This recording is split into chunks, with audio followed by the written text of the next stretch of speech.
Oh! Hey, salut toi! Bienvenue à la chaîne. Qu'est-ce qui je pourrais avoir qui se contient dans une si petite boîte? C'est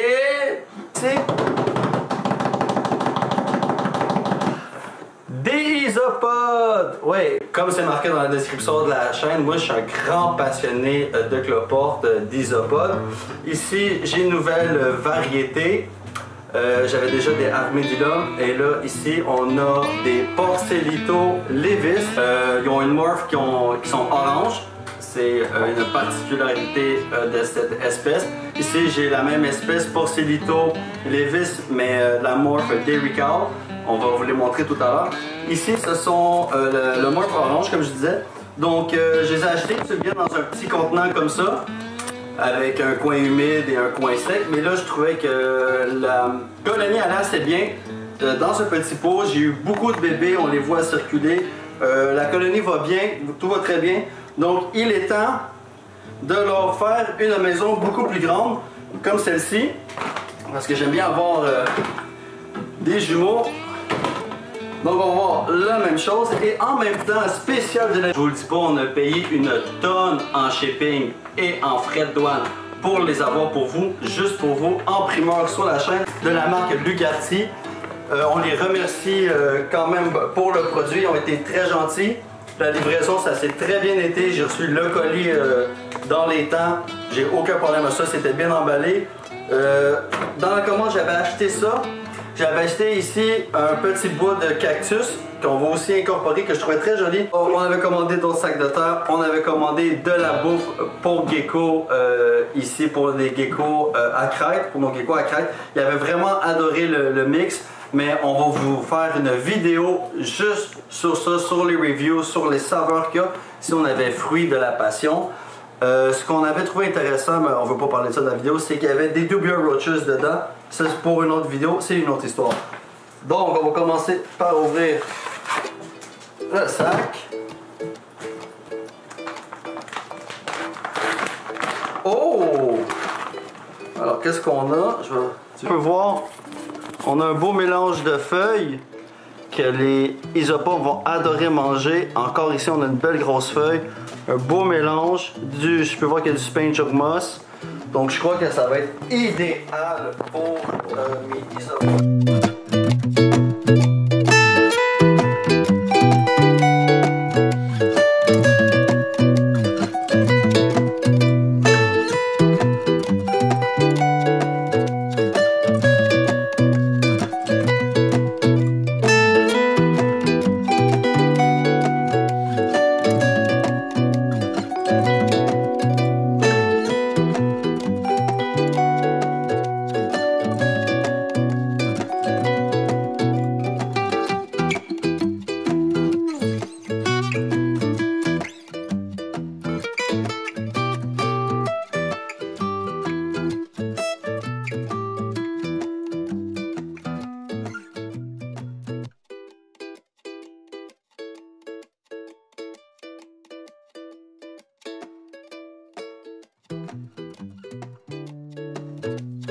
Alors, on va venir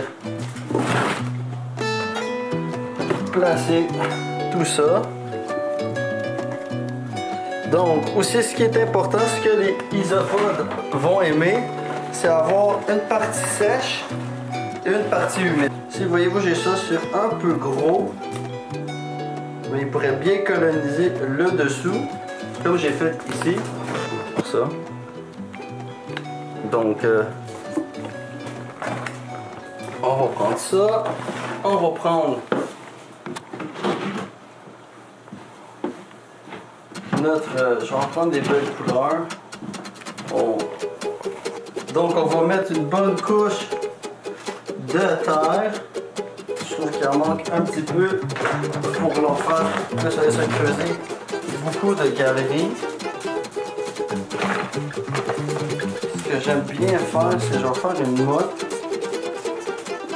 Faire un monticule qui vont pouvoir venir creuser à l'intérieur ici.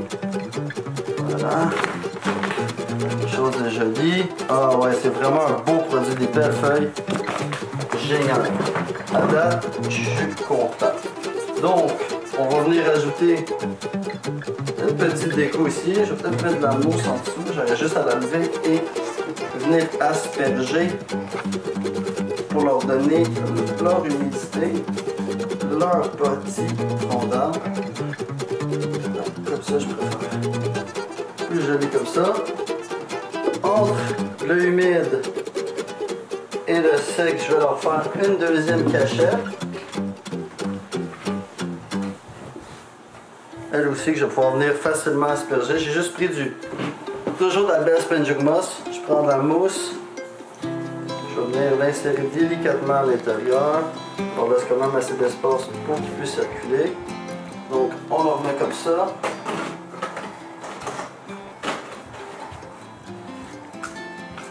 On ajoute un petit peu de charbon. Et là, on va être prêt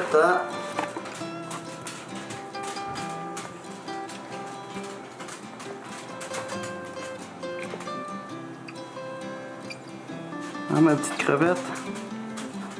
Alors, les isopodes sont des crevettes terrestres. Ce sont les seuls types qui peuvent vivre en milieu terrestre. Alors, ils sont de magnifiques spécimens. Oh, t'as envie de faire connaissance? Puis là, on peut voir qu'il y a beaucoup de bébés aussi à l'intérieur. On a des micros. Ici, on a plein de petits bébés. Donc, la colonie s'est bien propagée. Donc, il est...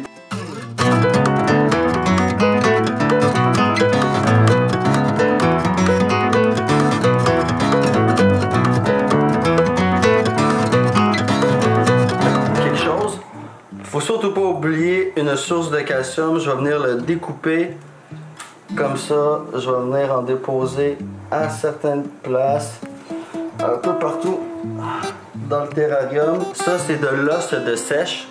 C'est une excellente source de calcium pour les isopodes. Ils vont venir le manger. Ça se trouve dans toutes les animaleries aussi, où ils vendent des accessoires pour les oiseaux. Souvent, c'est vendu pour les oiseaux. J'ai un exemple. Ouais. Donc souvent ça va être vendu comme ça, un gros morceau comme ça, c'est quelques dollars, vous allez facilement trouver ça en animalerie. On vire le truc en métal, on prend ça. Vous pouvez mettre le gros morceau, moi je préfère le casser en petits morceaux, faire quelques petits blocs qui vont manger par-ci, par-là. Donc ça va être fait. Donc là on va être rendu à déplacer tout le monde. Je vais reprendre la mousse que j'en ai délicatement déposer. Je vais enlever ça, je vais les mettre après.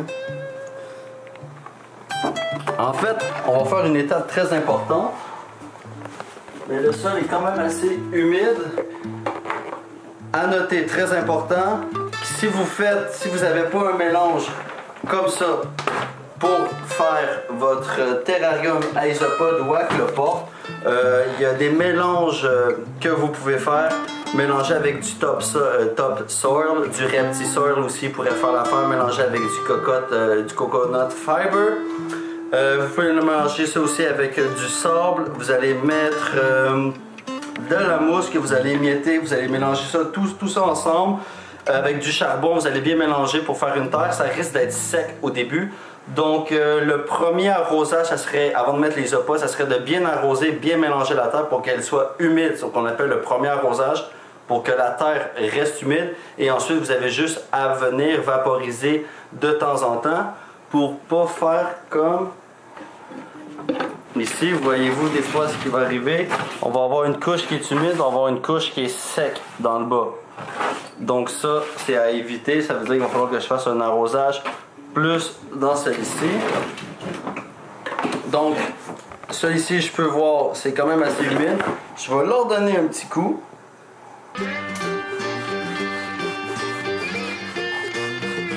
Pour être sûr que ce soit bien hydraté. Voilà. Et on va venir continuer de venir déposer. Si on a des petites bières d'argile, ce qui serait très bien aussi à mettre, qui vont encore aider notre sol à rester en santé. Ah, notification Facebook. Eh oui, son de Facebook, c'est le moment de vous rappeler que si vous aimez la vidéo, c'est le temps de cocher la petite cloche, liker la vidéo, commenter la vidéo. C'est très important pour nous, c'est important pour la chaîne. On aime ça l'amour. Donc, n'hésitez pas. Donc, Hey toi, je te vois à la maison. Je te demande... Ouais, mais Alex, nous on mange des chips. Tu peux leur donner des chips? Ah ben non, on leur donne pas de chips, hein? On va leur donner autre chose. Moi, ce que je donne à mes isopodes, c'est des chips comme ça. C'est tout simplement du manger pour poisson. Je l'ai en flocon, vous l'avez en paillettes. Donc, on va tout simplement venir prendre une pincée. On va venir soit déposer dans notre petit bol ici. Et là, je te vois à la maison, je vais te donner une astuce. Parce que moi, ça m'énerve. Si tu nourris tes isopodes avant de les arroser le soir, tout ça, ça va devenir détrempé, ça va devenir tout liquide, ça va devenir gluant. On veut pas ça. Donc, ce que je te recommande, c'est de l'enlever. Tu viens vaporiser ou tout simplement, meilleur ça, tu le mets pas où ce que tu viens vaporiser. Mais des fois, tu vaporises l'entièreté de ton terrarium. Donc, tu retires la nourriture, tu viens arroser et tu remets la nourriture. Pour ce qui est de ça. Quand tu leur donnes du manger à poisson. Sinon, moi, ce que je leur donne, c'est quelque chose que j'ai acheté qui m'est aussi pratique pour mes Beetle de Super Worms et de Mealworms. C'est de la marque Réfasi, super produit, une marque qui sait ce qu'il fait. Donc, ça s'appelle du Bug Burger. Tout simplement une petite poudre que tu vas venir mélanger avec de l'eau. Tu suis la recette en arrière. Tu fais chauffer ça 30 secondes au micro-ondes. 30 minutes au frigo, ça va devenir une espèce de pâte gélatineuse. Tout simplement, et tu vas venir déposer cette petite dite substance dans ton plat et tu vas venir redéposer ça. Et ça, vu que ça sèche et que c'est quand même assez une espèce de pâte humide, c'est pas grave si tu viens l'arroser le soir, tes isopodes, ça va pas vraiment venir tout dégueulasser ton terrarium. Excusez-moi le terme. Donc, alors là, on peut dire que le terrarium est sensiblement terminé. On pourrait voir si on va rajouter d'autres choses. Je crois pas. Ils ont tout. Ils ont un petit monticule ici pour venir se faire sensiblement un petit... comment je pourrais dire? Une petite cachette. Ils vont venir se creuser des tunnels ici parce que le substrat est sec et plus lousse. Ils vont avoir leur côté humide à l'autre extrémité. Et voilà, et c'est tout. Et si je pourrais donner une autre astuce, si tu as un couvercle, tu vas venir déposer un couvercle, essaye d'avoir l'aération du côté. J'ai été surpris par le cadrage, le monde à la maison. Vous pouvez pas être là pour voir. Donc, tu essaies de mettre l'aération du côté opposé à ton côté humide parce que si tu mets l'aération du côté humide, ça va sécher plus rapidement, donc c'est complètement inefficace. Donc, on va essayer de venir couvrir le côté humide et de laisser de l'aération du côté sèche. Donc, voici, et je vais vous laisser là-dessus. Et sur mon autre ici, colonie de Derico qu'on avait faite. Je peux vous en montrer d'autres, ça a l'air qu'elle doit vraiment être ici. Et voilà. Donc, j'espère que cette vidéo t'a plu. Et on se revoit la semaine prochaine.